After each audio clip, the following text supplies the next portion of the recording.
Muy buenas tardes a todos, mi nombre es Leandro y acá estamos con el sexto programa de Control Room y les digo, para todos aquellos que recién se levantan de la siesta, para aquellos que recién vienen del after, para aquellos que sacaron los Simpsons para escuchar Control Room, les digo, hoy es domingo, día de lluvia y los pajaritos no cantan. Karen, buenas tardes. Buenas tardes, Lea, ¿cómo estás? Acá estamos, loco. La verdad que este clima Hace mucho frío. tira para atrás. 12 grados 8. No hace frío, pero ¿Qué no? llueve. Yo tengo frío. Como que llueve, como que paras, abro y cierro el paraguas. Yo en un toque dije, ya está, loco. Yo me pongo abajo. Yo me la banco sin paraguas, sin bota de lluvia, sin nada. Abajo de un techo, ya está. Bueno.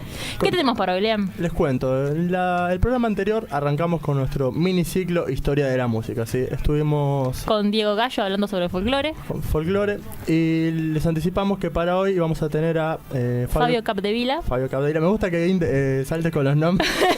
es como las redes sociales. Claro. La letra en negrita. Claro. Que nos va a estar hablando acerca del tango, ¿sí? Los orígenes, cómo fue evolucionando, bueno, y todo los lo métodos que de grabación también muy interesante. Claro. Y después tenemos en el tercer bloque, ¿a quién tenemos? Decilo vos. Me encanta, me le dejan a mí, ¿viste? Hay un redoble así. Poneme ahí algo que marque tipo... Tipo entrada importante. No me pongas la de Rocky, ¿eh? La de Rocky no. Bueno, les digo, volvió Pablo. Ahí está. Pero hoy no va a venir como columnista, no nos va a venir a hablar de nada en especial que... De nada especial de su estudio, ni nada de la tecnicatura, las noticias. Hoy viene representación a su banda Semblante, ¿sí? ¡Ay, qué bueno! Nos va a estar deleitando con su acústico. Con la guitarra. Bueno, igual que como ya tuvimos una entrevista así de una banda, vamos a estar preguntándoles acerca de la banda, CDs, próximos lanzamientos. Wow. Así que nada, bueno. Bueno, consigna del día. Pasamos a la consigna del día. Consigna del día. Bueno, ¿con qué banda o solista te gustaría tocar o cantar y por qué? Bueno, yo paso, para que la pienso. Yo también te iba a decir lo mismo, no se vale. Bueno, le digo. Con Pablo. Yo quiero cantar con Semblante. Con Pablo y Semblante. Con Amantea. Saludos a Mati si nos está escuchando. ¿Chona nos estará escuchando? Yo creo que sí. ¿Sabrá? Que nos escriba. Sí. Bueno, Chona, mandar señales de vida. Bueno, condiciones de ir al primer corte ya están, ¿no? Para todos los que quieran participar con la consigna del día, lo pueden hacer mediante nuestras redes sociales en Facebook, Instagram y Twitter. Como Control Room FM. O si no, al teléfono 4651-4858. Bueno, ahora sí vamos al corte. Go. Bueno, con antes y después de Ciro y los persas. Control Room. Búscanos en las redes sociales.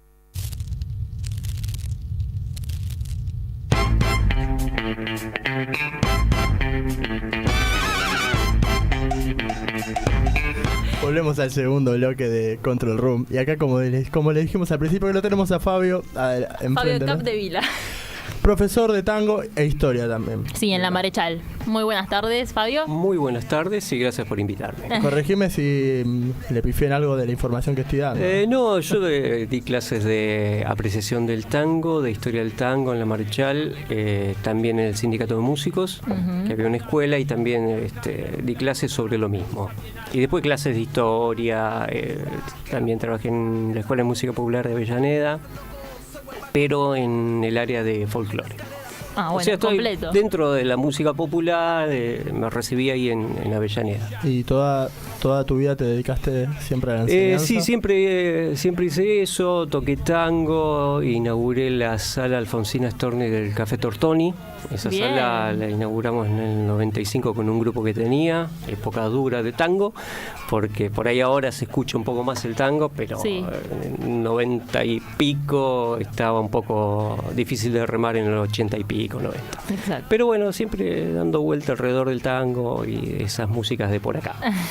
Bueno, ¿querés arrancar comentándonos justamente de dónde proviene el tango, las raíces? ¿De dónde proviene el tango? Bueno, yo les estaba comentando antes que por ahí me gustaría charlar un poco sobre las grabaciones y el tango, y tiene que ver el origen, porque en realidad el tango arranca como música marginal de Buenos Aires, de los sectores, digamos, bajos, empobrecidos claro. y bajos.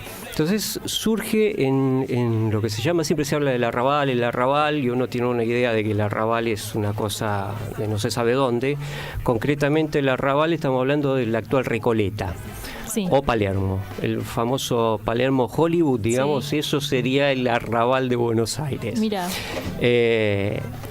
En esas zonas se juntaban a tocar, y entre los lugares en donde se tocaba era en los prostíbulos, lugares marginales, porque digamos en esos lugares de diversión donde andaban dando vuelta las chicas trabajando, que eran traídas desde Europa, se tocaban pequeños tríos. Y esos tríos conformados por violín, por flauta y por guitarra, y tocaban las músicas que estaban de moda en esa época, que eran las músicas como la habanera, se tocaba también algunas músicas folclóricas, y en el juego de esa habanera se empezó a improvisar, y surgieron unas pequeñas melodías de 4 compases, 8 compases, que tocaba la flauta. El violín hacía unas melodías atrás, unas notas largas, después el violín tocaba la melodía y la flauta se hacía trinos. Hasta eso, ¿los músicos tenían conocimientos musicales? No, ¿o sí? Había músicos orejeros que en general eran, con perdón si algún guitarrista escucha, los guitarristas eran los más limitados, eran medio los más bestias, digamos, los pibes. Pero tiene que ver porque había una tradición muy oral en Buenos Aires de tocar. Y después venían algunos músicos que eran, digamos, músicos letrados, entre comillas, que podían ser algún violín o alguna flauta.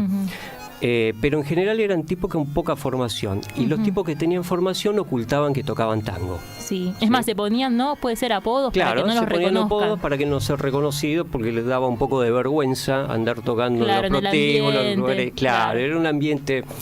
Yo siempre contaba la misma historia de Rosendo Mendizábal, que se hacía llamar el negro Rosendo o Rosendo, porque de día el tipo laburaba dando clases a las niñas bien de Buenos Aires, les enseñaba a tocar piano, sonatas, estudios, y por las noches salía por los prostíbulos a tocar. Claro. Entonces era una especie de otra Batman, oculta, claro. Era Batman y ¿cómo se llama? Robin. Superman. Ah, Superman. No, pero tiene un nombre ese muchacho. Bueno, después yo me voy a acordar. Claro, tenía una identidad pública, que era el de músico. Que no podían manchar ese nombre. Claro, y una identidad oculta por las noches, claro. Así se hacía llamar el negro Rosendo, y de día el profesor Mendizábal. Y estos tipos andaban tocando en esos lugares. Sobrevivieron los apodos, Garrote, que después se supo con el tiempo que era un bandoneonista conocido, que era Berto, Ventoso Pita, que era un flautista. Disculpame, a todo esto, ¿en qué año estamos hablando? Estamos hablando de 1880 aproximadamente, entre 1880 y 1890, que es cuando viene la gran inmigración a Buenos Aires y se conforman los conventillos y todos estos lugares donde hay hacinamiento de gente. Y bueno, este gran hacinamiento generó una gran cantidad de hombres solos que venían a hacerse la América, y esto fue aprovechado por las redes de tratantes de blanca, y abrieron gran cantidad de prostíbulos, y en estos prostíbulos estaban tocando estos tríos. Exacto. Estamos en 1880, 1890, todavía ni siquiera el bandoneón había entrado en el tango. Claro, porque el bandoneón entra en guardia nueva. Claro, en realidad entra en la guardia vieja, pero entra más o menos en 1810, ya andan formándose los cuartetos, los primeros cuartetos, que es flauta, violín, guitarra y bandoneón. ¿Sí? Ese sería el primer cuarteto de tango con bandoneón. Antes eran estos tríos. Los tríos andaban en carpas, como les decían, Recoleta, se armaban unas carpas donde estaban las chinas cuarteleras, prostitutas, y los pibes tocaban ahí, terminaban de tocar y se iban a otra carpa a tocar, o se iban a otro prostíbulo, todos lugares más o menos marginales. Los prostíbulos caros lo que tenían eran piano. Claro. ¿Sí? Entonces ahí sí, porque ya había otro dinero circulando. Era otra cosa, claro. Y ahí estaban, exactamente, y circulaba una moneda, y de hecho había una moneda para aquellas épocas, que era el canario, que le decían que eran los 100 pesos, que se lo regala, según cuenta la leyenda, a Rosendo Mendizábal cuando compone el Entrerriano, el primer tango con estructura de tango, y le paga un canario, y entonces le dedica el primer tango, por eso el primer tango instrumental se llama El Entrerriano, dedicado a un estanciero entrerriano. Mira vos. Digamos que ese billete me disparó la idea de que gracias a ese billete... La billulla. Exactamente, gracias a la billulla se compuso el primer tango. Exactamente. Como Y- estructura, ¿no? Porque en realidad lo que se estaba tocando eran esas pequeñas melodías y se improvisaba. Claro, era mucha improvisación. Andaba Y puede ser que cuando se incluye el bandoneón, o sea, antes de eso, como que el tango tenía algo picaresco, es más, las coreografías se bailaba entre hombres, ¿no? Y cuando entra el bandoneón, al menos como yo lo siento, es como que se vuelve un poco más apagado, más imponente, de otra forma. Sí, Genera un cambio, es otro color. Sí, hay varias cosas ahí que vos tiraste. Una, esto de que se vuelve más solemne, porque de hecho el sonido del bandoneón es un sonido de órgano. Sí. Sí, de hecho se construye como instrumento para suplantar los órganos en las iglesias pobres. Esa Sí. data no la tenía. Claro, en realidad el origen del instrumento es las iglesias, digamos, imponentes de Alemania, lo que había era el órgano. Sí. El órgano tubo. Cuando las iglesias son chicas no había órgano, entonces construye Arnold Band un instrumento para reemplazar, un instrumento religioso litúrgico. Sí. Ahora, es de una gran complejidad ese instrumento y bueno, no tiene tanta aceptación en lo litúrgico en Europa. Y llega acá a Buenos Aires. Y cuando llega a Buenos Aires es tomado por esta gente que está tocando este nuevo género. Sí. Y ahí es cuando se incorpora. Pero tiene un sonido medio litúrgico. Si Claro. uno escucha un solo de bandoneón es medio solemne. Claro, porque pasamos que dijimos la primera formación era guitarra, Claro, flauta. era una cosa, y guitarra, flauta y violín. Ujú. O bandurri algunas veces, digamos, instrumentos muy, muy ágiles de tocar, de transportar. La flauta es un instrumento que tira muchos arpegios, es muy fácil de meter adornos, entonces eso era algo muy alegre. Exacto. Cuando llega el fuelle, entonces se tira un poco más para atrás. Claro. ¿Y puede ser que ahí se produce el cambio del 2x4 al 4x8 o me estoy equivocando? En realidad si uno escucha las grabaciones, la habanera está en 2/4. Sí. Y se sigue escribiendo en 2/4 porque en teoría es más fácil de leer. En teoría, para la teoría del Sí. 1900, de aquellas épocas. Pero ya para la década del 30 ya se toca en 4. Ok. Se toca en 4. En realidad quedó el 2x4 por una cuestión más de identificación con un patrón rítmico de habanera, Ujú. que está en 2x4. Y hablando un poquito de las grabaciones en esa época, ¿cómo eran? Y claro, cuando se tocaba en estos lugares, empieza, en los lugares marginales, empieza a sonar por Buenos Aires. Hay Sí. que imaginarse una ciudad que es casi una aldea, en donde no hay motores, no hay autos, solamente andan los caballos de día trotando. Entonces por la noche se escuchaba a lo lejos esas melodías. Esas melodías empiezan a entrar en la ciudad de Buenos Aires y entran, por un lado, auditivamente por las noches se escuchan, Claro. y de día empiezan a circular con los organitos. Claro. Los organitos tienen una cantidad de tanguitos y van tocando en las esquinas y empiezan a aparecer las partituras para que las niñas bien, digamos, de día estudiaban, Empieza cuando a estaba leer, el padre claro. tocaba la sonata. Cuando el viejo se iba, la sonata era aburrida, la música de moda era el tango. Claro. Entonces sacan la partitura y empieza a tocar tango. No había partituras. Sí. Entonces ahí es cuando se empiezan a escribir las partituras, que estamos hablando más o menos de 1900, 1905. Ujú. Aparecen esas partituras y ahí se empieza a tocar en los pianos a escondidas. Sí.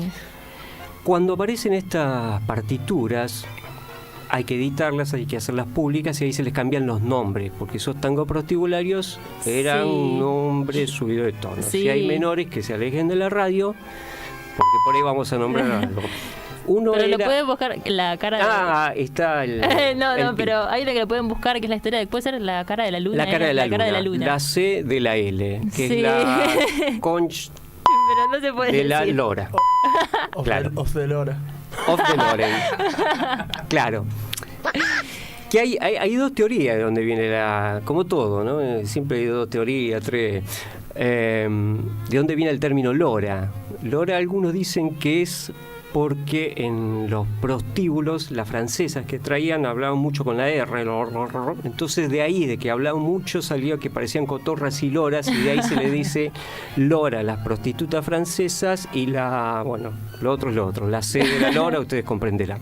Esta mujer parece una urraca. Exactamente. Esa es una. Y otra teoría de que en realidad en los prostíbulos caros lo que habían eran los lores, lo que se hacían pasar por señores ingleses, y la lora era la que regenteaba, la dueña. Sea que era la máxima autoridad prostibularia femenina en ese lugar. Entonces, claro, son dos versiones distintas que no se sabe cuál es la pero la siempre verdadera. estamos dando vuelta alrededor de lo mismo. Sí. Siempre el ambiente de prostibulario. Exactamente. Y ese de la lora, cuando lo van a editar, en vez de editar ya lo de la sabemos, lora, lo editan la cara de la luna. Y así hay un montón. Claro, sí, digamos. Bueno, hay más, sí, hay un montón. El fierrazo, está con qué tropieza que no entra, sí, digamos, hay un montón. Hay un montón, sí, sí. Y hay letras, están las melodías. Las melodías se tuvieron que adaptar, sí, las melodías sí, pero después las letras se lo tuvieron que cambiar un montón. Claro. A un montón. Habían un par de más. La payanca, sí. Que es la argolla de un lazo. Sí. Entonces tenía una letrita que decía payanca, payanquita, no te apresures que el P-O-L corta O que te echo quiero que dure. No. Eso era lo que se cantaba en esos grupos mientras esperaba. Pero es que era así, justamente, el ambiente prostibulario es eso. Claro, porque además la historieta era así, uno iba en esos lugares, según cuentan, y se compraba el tiempo de estar con la mujer con una moneda. ¿Sí? El tipo entraba y le daban una especie de cospel, sí, que se llamaba una lata. Esa lata equivalía a 5 minutos de estar con la mujer. Entonces, si el tipo quería tener relaciones con la mina, tenía que comprar más de una lata, se supone. Y con 5 minutos, si solo le alcanzaba para eso, aprovechaba y bailaba con ella. Claro. ¿Sí? Entonces ahí la tocaba y era un pedazo de enlace. Hablando de la danza, esto también se empezó a bailar entre hombres, ¿no? El tango era una danza que se hacía entre hombres. Sí, ahí también, como siempre, porque hay como distintas teoría. Versiones, pero ¿por qué? ¿Por qué? La danza entre hombres en realidad surge a raíz de una foto que se publica se llamaba... no me voy a acordar ahora la revista. Una revista. Sí, la revista Fray Mocho. La revista Fray Mocho. Okay. Ahí aparecen las primeras fotos de tipos bailando alrededor de un organito. ¿Sí? Entonces está el organito tocando en la plaza y dos tipos bailando. Uh-huh. Que es una foto también de la primera década del 1900. Pero en realidad lo que se dice es que se bailaba, unos dicen que se bailaban entre tipos y otros que en realidad lo que estaban haciendo ellos era practicar.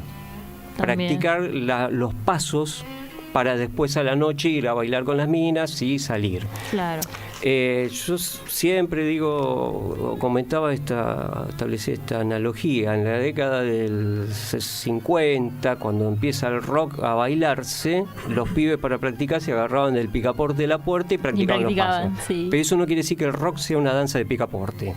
Digamos, no se bailaba con el picaporte, simplemente el pibe estaba practicando. Estaba ensayando. Esto es algo parecido. Claro. En realidad sucedía así. Los tipos practicaban para después poder ir a bailar con las minas. Porque además las mujeres no querían bailar tango porque era una danza de abrazo.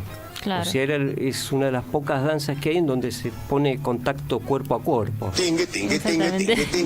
También es probable ese. Y pasando un poquito ahora a la época de oro, ¿qué nos puedes contar? Época de oro. ¿Qué te puedo contar de la época de oro? En realidad nos saltaremos una parte que sería la década del 30, por ahí, donde se empieza a conformar todo esto, y en la década de oro lo que pasa es que en realidad se empieza a masificar. Toda esta gente que había escuchado el tango en la década del 10 y del 20, que había consumido en todo el país, cuando viene esta primera gran... movimiento de gente que viene de las provincias a Buenos Aires, vienen ya consumiendo tango. Sí. Y empiezan a querer ir a bailar tango, y es ahí, gracias a D'Arienzo, que es el tipo que empieza a generar la onda de que la gente se largue a bailar. Claro. En los clubes de barrio, en las afueras de Buenos Aires. Claro, o sea, él como Entonces, director de orquesta. Él como director de orquesta es el tipo que vuelve a ser popular y masivo. Claro. Y con eso, que esto estamos hablando, se dice la década de oro del 40, estamos hablando del 39. Y además empieza a ver los sistemas de grabación ya un poco más complejos y que permiten mejores grabaciones. Sí. Entonces eso ayuda a la formación, digamos, de gran cantidad de orquestas. Bueno, nos quedamos cortos de no tiempo. podemos escuchar nada. Nuestra productora está haciendo ya seña de cierren. Y Pero bueno. Echen la culpa a Mar, total, ella no puede hablar. Claro, es verdad, ella no tiene voz acá, ella está detrás del vidrio. Detrás del vidrio. ¿Qué decís? No te entiendo. Antes siempre de arrancar la columna en el bloque, yo le digo a los que vienen, miren, no se confíen porque se les pasa volando el tiempo. ¿Viste que se pasó rápido, Fabio? Son y 28, pero bueno. Así es la vida. Yo la verdad aprendí cosas que no sabía. Sí. Y que en realidad ponen los términos esos. Sí, eso está bueno para investigar, la que quiere investigar en su casa. Se pone a leer un par de libritos. Hay mucho para ver. Hay un libro que está bueno, si alguna quiere leerlo, que es Historia de la Orquesta Típica, que es como que también se basa en las épocas, de Luis Adolfo Sierra. Está bueno, lo pueden encontrar en internet, se lo pueden descargar. Tomen nota en casa. Así que, bueno, Fabio, te damos las gracias por haber venido. Nos quedamos cortos de tiempo. Fabio es un heroico invitado hoy porque el tema día de hoy fue el peor de todos. Sí. De todos los Pero domingos. estuvo acá presente. Así que te damos las gracias. Bueno, gracias a ustedes. Bueno, antes de irnos al segundo corte, les repetimos las consignas del día, que es: ¿con qué banda o solista te gustaría cantar o tocar? ¿Sí? ¿Y por qué? ¿Y por qué? Pueden hacerlo por medio de nuestras redes sociales, Twitter, Instagram y Facebook, como Control Room FM, o al teléfono 4651-4858. Nos vamos al segundo bloque. ¿Y qué suena, Karen? Y suena Nostalgia, un tanguito de Juan Carlos Cobian. Seguís en compañía de Control Room.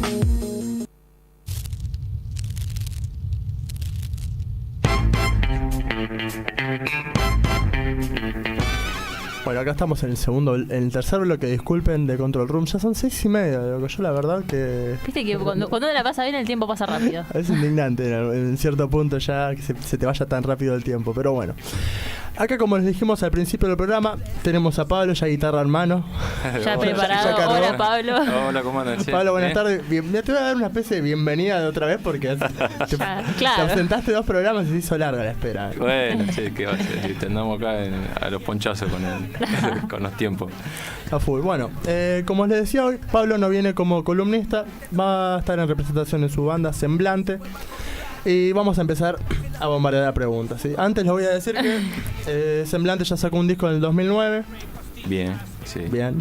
Yo lo miro porque él va tildando. Claro. Bueno, sí. Que se encuentra en la preproducción del segundo disco, ¿sí? Tal cual, exactamente. Bueno, Pablito, empezá a hablarnos, contanos. A ver, antes que nada, 2009, 2016, pasaron 7 años. Sí. ¿Alguna diferencia a destacar? Mira, el tema es el siguiente. Cuando nació lo que sería el proyecto de Semblante, que tiene formato de banda, en sí fue para volcar un montón de cosas que venía haciendo, que venían quedando colgando con otras bandas, y bueno, la música que yo iba haciendo y no tenía lugar en donde volcarla. Entonces decidí un día hacer mi propio proyecto, que si bien con formato de banda, pero bueno, poder volcar ahí todas las canciones que venían un poco que venían de... A la deriva. Claro, porque bueno, de haber tocado en otras bandas, que al final las cosas no se siguieron dando, y para el que es compositor entiende que siempre un tema son importantes, son como, viste, muchos lo comparan al nacimiento de un hijo, o sea, uno tiene la necesidad de poder volcarlo y seguir mostrándolo, disfrutarlo, así que pasó mucho tiempo, porque desde la primera producción fue una producción un poco en solitario, un poco para volcar todos los caprichos que tenía yo sobre lo que yo tenía ganas de hacer, y digamos no tenía las herramientas técnicas en ese momento como las que tengo ahora. Sí, ¿cómo se conforma la banda hoy en día? Mira, la banda hoy está tocando la batería Gustavo Ábalos, que es un chico que también está en la producción, que me ayudó mucho con las producciones de las bandas, o sea, él trae sus propias bandas a producir al estudio, en el estudio de producción. Como guitarrista son invitados la mayoría, porque el proyecto se armó en base a músicos que tienen también sus propias bandas. Claro. La idea de todo esto es poder generar, o sea, tener... Es como que van rotando también los músicos. Exactamente, sí, la idea era que si bien era un proyecto un poco personal, que cada uno se sienta cómodo tocando los temas, así que incluso cuando grabé el disco hay gente que grabó un tema porque le gustaba y otro grabó otro. La idea sería un poco eso. Muy dinámico, está buena. Sí. Yo al hacer el disco, por ejemplo, el primero era escribir todas las partituras con las tablaturas y los audios para que cada uno lo pueda practicar y tratar de consumir el menos tiempo posible en ensayos o pasárselo, era juntárselo y hacer la interacción. Lo que pasa es que, bueno, como te digo, cuando me embarqué en lo que era hacer el estudio de producción musical, empezar a profesionalizarme un poco más con lo que es el tratamiento del audio a nivel acústico y a nivel producción, grabación, etcétera, etcétera, decidí dejarlo en stand-by hasta poder adquirir mejores conocimientos y mejores herramientas para poder seguir trabajando. Desde ese tiempo hasta ahora lo que yo me dediqué es en armar temas, incluso hacer música para otros, o sea, digamos que no paré, lo que sí paró como proyecto de banda, digamos. Claro. La idea es, ahora estoy con los chicos haciendo la preproducción del segundo disco, de otra manera un poco también, porque el primer disco está pensado en realidad. El primer disco es parte de dos proyectos. Por un lado, Sembrante, que es un hard rock con cosas más de metal, etcétera, etcétera. Y por el otro lado tiene temas acústicos, que es algo que yo también hago paralelamente. Es una necesidad de hacer las dos cosas. Por un lado el rock de escenario, y a mí me gusta mucho la parte acústica del café literario, del fogón. Son las dos cosas que a mí me gusta más como intérprete poder hacerlas. Así que el segundo disco sería más en esa beta de lo que sería Sembrante, más del rock, hard rock, metal. ¿Están en tu estudio haciéndolo la preproducción? Sí, la preproducción. Voluntas, ¿no? Exactamente. ¿El nombre? Sí, Voluntas, exactamente. Así que, y después por el otro lado, bueno, temas acústicos que no tienen nada que ver con la banda, o sí pasado los mismos temas a formato acústico. Son las dos cosas las que a mí me gusta. O sea, a mí me gusta tanto estar en un escenario, tocar la guitarra eléctrica y cantar, como también tocar temas acústicos así más intimistas. Ahora, consulta, si bien vos te desarrollás como cantante, guitarrista y además componés los temas, ¿rotan también el tema de quién canta o siempre vos? No, hasta ahora es siempre yo. Yo lo que, por ejemplo, hice con esto es hacer el tema, el músico que se sienta cómodo, esté interesado, le guste, tiene la libre posibilidad de poder aportar o lo que él vea que le suma al tema. Yo los temas o sea, la concepción de un tema es agarrar, hacer el tema y trabajar en función de que el tema mejore, ¿no? No es tanto un tema de egos ni nada de eso, sino de que haya una estructura principal o un objetivo. Sí. Vos tenés una idea pensada, después los músicos que van aportando en el disco van sumando ideas y si queda genial, o sea, bienvenidas son las ideas. Exactamente. Claro. El tema ese de los egos. Entonces, vos presentás un proyecto, digamos. Sí. La otra persona está todo bien si te dice, mira, no me gusta esta parte, se habla y se reedita, digamos. Sí, la parte de la preproducción, sí. No, porque cuando lo hice prácticamente lo estuve haciendo solo, la mayor parte de los chicos estaban conformes, incluso cuando en un momento un muchacho de un tema se le ocurrió otra cosa y cuando vino directamente con otro tema que lo está tocando en su propia banda, o sea, es como si fuese una especie de... No sé cómo decírtelo, pero es como... La idea es hacer cosas, ¿viste? O sea, no darle tanta vuelta, sino agarrar, hacer tema, y si hay una muy buena idea, es preferible hacer dos de esas, ¿viste? Porque incluso yo, a medida que uno va conociendo músicos, ve que hay chicos que tienen mucha capacidad de composición y yo colaboro en los proyectos de ellos. O sea que hay como una interacción. Es un ida y vuelta entre todos. Claro, está bueno, sí, está bueno. La idea no es quedarse en algo, sino... Enfrascado exactamente, claro. Lo que pasa es que, por ejemplo, cuando yo hago un tema, por ejemplo, ya desde la letra tiene un concepto concreto, o sea... digamos, generalmente nace la melodía y después de ahí la letra con un concepto concreto y trabajo en función de eso, ¿viste? Y sí, los demás, la mayoría interpretan así como es, colaboran en función de eso y otros incluso, mirá, ¿sabés que escuché el tema? A mí me gustaría hacer uno así parecido al tuyo, pero de otra manera. Contá conmigo. O sea, y eso abre un poco más el abanico de posibilidades para hacer más cosas, ¿viste? O sea, en tu banda sos el productor, el cantante, tocás la guitarra, él es todo. Me encanta porque él es todo. Te digo, laburo el doble, pero reniego la mitad.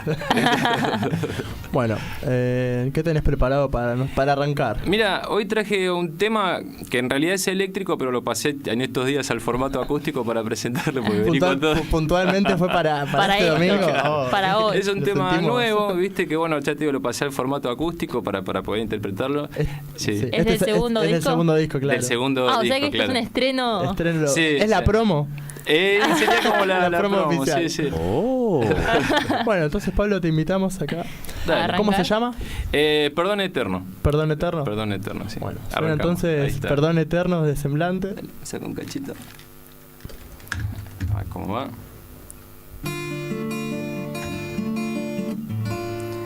Se ha formado el hielo sin saber que pueden palabras congelar. Se tensa el clima y entre roces tu juicio me esperará.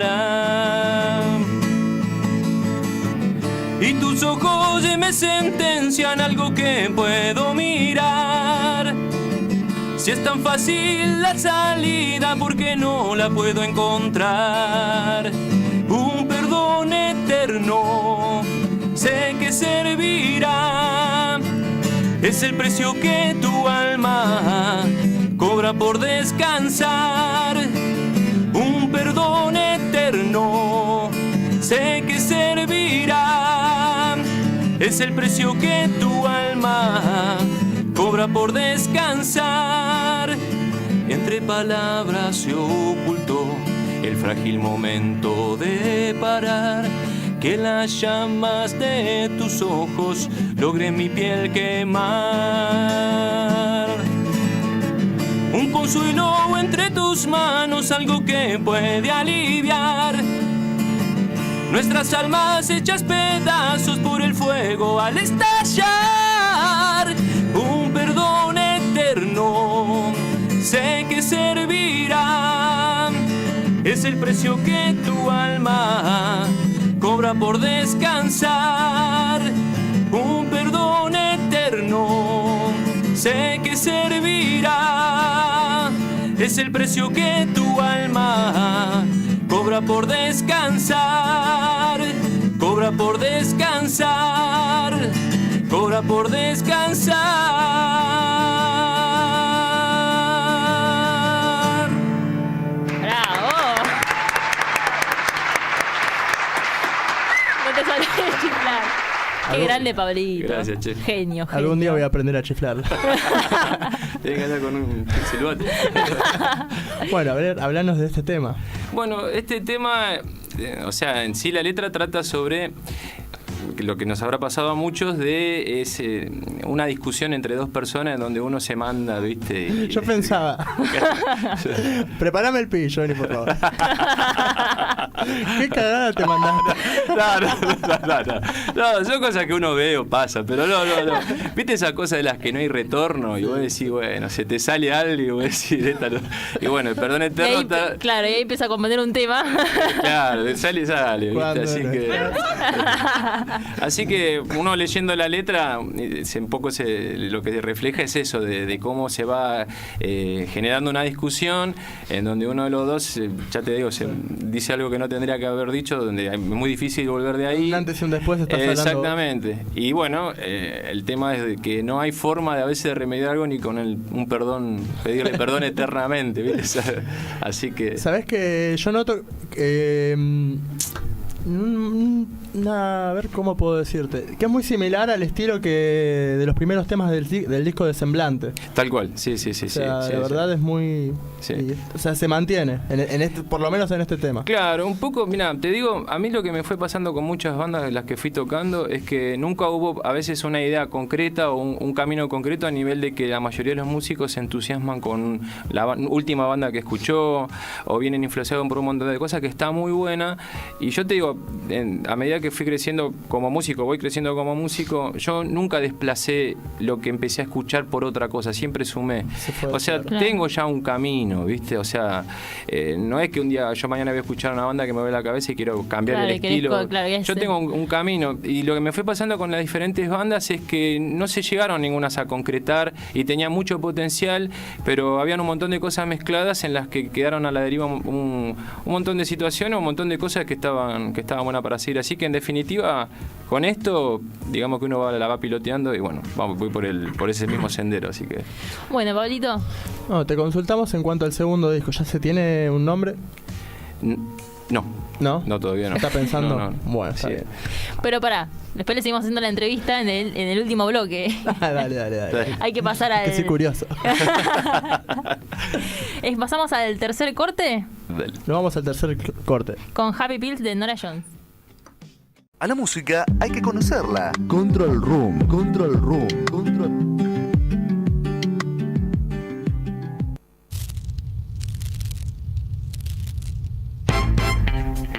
Bueno, volvemos acá al último bloque del programa y voy a leer rápido así los comentarios acerca de la consigna del día. Joaquín dice, bueno, le repetimos la consigna, la así consigna del día, ubicamos en ¿con contexto. ¿con qué banda solista te gustaría tocar y por qué? Ahora sí. Joaquín dice, con el Indio Solari porque es un genio. Está bien. Eva Martínez dice, yo ya que no canto y no toco ningún instrumento, me gustaría hacer un video con Calamaro. Bueno, está bien, es válido. Marianela Leites, ¿quién es esta chica? No sé. Dice, con Jazz Stone porque la amo. Porque la amo. Porque la amo. Bueno, Pablo, seguimos con vos y habíamos quedado en que están en la preproducción del segundo disco. Sí. Es la lluvia. La lluvia, la humedad. Así que bueno. Café la humedad. ¿Podés cantarte algo del primer disco? Dale. ¿Podemos ir con Carcelero? Dale, toco un pedacito de Carcelero, que ese era un poco el corte del disco. Ahí va. Sé que seré yo quien decidirá, pero sabes bien mi necesidad. Un número ves en mi frente, tu gesto será suficiente. Sé que de opinión no cambiarás. Carcelero, haces preso mi corazón con las reglas del juego. Liberarme de tu prisión, ese es mi deseo. Carcelero, haces preso mi corazón con las reglas del juego. Liberarme de tu prisión, ese es mi deseo. Muy bien. ¿Sabes qué? Voy a hacer un comentario. ¿Vieron que hay bandas que no suenan igual cuando escuchás un disco? Los escuchás en vivo, como Pablo, sí, es una de esas personas que escuchás un disco y suena igual. ¿Suena igual? Sí. Tiene esa virtuosidad. Díganme si alguien no opina lo mismo. Pero bueno, seguimos hablando acerca del segundo disco. De la preproducción. Mira, la preproducción, ahora uno se pone un poco más quisquilloso porque te digo, con el primero agarré junté un montón de temas y con lo que tenía agarré y lo hice. Lo produje y pude cobrar en Capif lo que es los derechos como productor fonográfico. Bien. Hice todos los papeles, o sea, el disco tiene todos los papeles que le corresponden a un disco para poder sacarlo a nivel nacional, digamos. Después, bueno, por diferentes motivos no pude seguir con el proyecto y bueno, hice una tirada de discos que por suerte la pude terminar. Hay discos que todavía andan dando vueltas. Sí, hasta que dando vueltas por Cañuela. Sí, vimos fotos, hay fotos. Sí, por suerte fueron un montón y ahí se vendieron bastante, así que... Felicitaciones. Gracias, pude cubrir los gastos en lo que fue y también tener la experiencia de lo que era grabarlo íntegramente, no únicamente como compositor, etcétera, etcétera, sino también como productor. Y te digo, no pensé en lo que no tenía, sino en lo que tenía, hacer lo que pude, ¿viste? Entonces hay un montón de cosas que yo lo veo a la distancia y digo, bueno, como producción, digamos, musical está bueno, quizás técnicamente no, uno a medida que va creciendo va conociendo más herramientas y decís, bueno, lo podría haber hecho así, allá. Lo que sí, el segundo disco me encuentra con un estudio de producción musical, con muchas mejores... Ya estás parado en tierra firme. Claro, con muchas mejores herramientas, muchos más recursos, porque ahora conozco mucha más cantidad de músicos, con un montón de temas también para poder hacer, porque son cosas que uno va volcando, que eso que va notando lo que tiene, y bueno, en definitiva, sí, me encuentro con un montón de cosas mucho más positivas, así que es algo que va a funcionar mucho mejor que el primero, ¿viste? No, con la última pregunta y te dejamos. ¿Tenés más o menos una fecha ahí estimada? Mira, en principio... Antes que nada, sí. ¿Lo ves para este año? No. Mi prioridad es terminar la facultad. bueno, terminar entonces- la tecnicatura en sonido. Me parece muy bien. Sí, las dos cosas me es muy difícil hacerlo, poder hacerlo. Entonces es terminar la facultad, seguir trabajando con el estudio de producción, asentarme un poquito más con eso también, porque ya te digo, arranqué el año pasado que lo pude abrir. Este fue el año donde más fuerte trabajé, así que primero quería concretar todo eso y después dedicarme tranquilamente al disco, porque lleva mucho tiempo. Yo, del primero están escritas todas las partituras de todas las líneas melódicas y te es traumático, o sea, escribí Sí. tanto, ¿viste? Y tenés que tener su tiempo, así que en definitiva... Por ahora no. O sea, en este año no. Bueno, va a haber que aguantarse un poquito más. Sí, van a salir hacia cosas, voy a Sí. subir las preproducciones, los armados de los temas, las columnas vertebrales, digamos, de los temas. Vamos a subirnos los humos y vamos a decir que la primer promo estuvo acá en Control Room. Eran- Bueno, antes de despedirnos con Pablo, que bueno, él va a estar cerrando este programa con un tema de él, vamos a mandar saludos como siempre. Como siempre. A toda la gente. A toda la gente que nos escucha, que está del otro lado, mi mamá. Que participa, porque la verdad que digo, incentiva mucho ver la participación del público Sí, en cuanto a las consignas total. del día, todo eso. Así que, bueno, yo voy a mandar saludos a mi familia, a mi mamá, a Cami. También, igual, mi familia, mi mamá, mis mascotas, no sé si cuentan, pero Bueno, Fabio, la verdad que te cedo el micrófono si querés mandar saludos especiales a alguien. ¿No? Bueno, saludos generales para todos. Pero bueno, nada, nos despedimos así entonces con Pablo. ¿Querés mandar saludos? Yo sé, igual mira, yo ya sé a quién vas a mandar, porque siempre... Está bien, está bueno, ¿sabes a quién siempre va dirigido el saludo? Claro. No es que vas cambiando.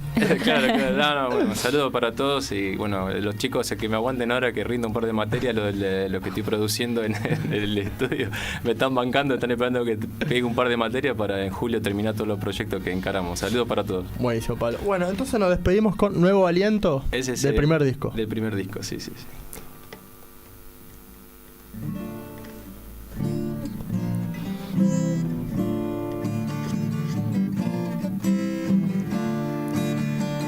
Un nuevo aliento llega hasta mí, encerrando un misterio, un cuerpo tibio dentro de ti, que suave irá creciendo.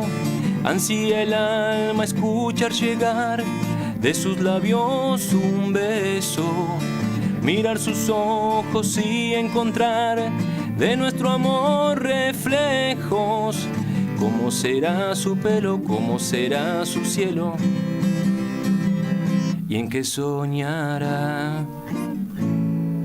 Al ver la luz estarás despertando de un sueño, descubriendo la realidad con la que irás creciendo. Sentir tus manos, poder jugar y verte sonriendo. Mirar tus pies al caminar, que luego irán corriendo. Sentir susurrar tu dulce voz, poder conocer cómo es tu sol. Un nuevo aliento llega hasta mí, encerrando un misterio, un cuerpo tibio dentro de ti, que suave irá creciendo. Ansía el alma escuchar llegar de sus labios un beso, mirar sus ojos y encontrar de nuestro amor reflejos.